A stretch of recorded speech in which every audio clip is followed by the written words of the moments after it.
Ambtenaren sprake is van discriminatie bij GNM en GMN. Dat is het ministerie van Gezondheid, Milieu en Natuur. En Raymond Margarita van vakbond APVO heeft tegen de Extra gezegd dat je verbaasd blijft wanneer je hoort wat er allemaal gebeurt binnen het ministerie. Hij heeft een bijeenkomst gehad met het personeel en daar is hij tevreden over. Tijdens het overleg zijn veel punten besproken die aandacht vereisen van zowel de minister van GNM als premier Gilmar Pek-Pisas, die verantwoordelijk is voor het onderdeel Milieu.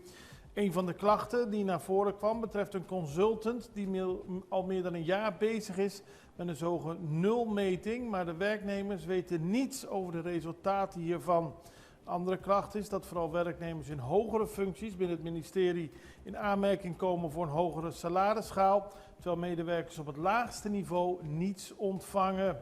En ook vinden ze het niet kunnen dat de situatie in verschillende afdelingen zo verschillend is dat er in sommige gebieden niks gebeurt en andere gebieden, mensen aan de top dus, die maken wel vooruitgang, terwijl de laagste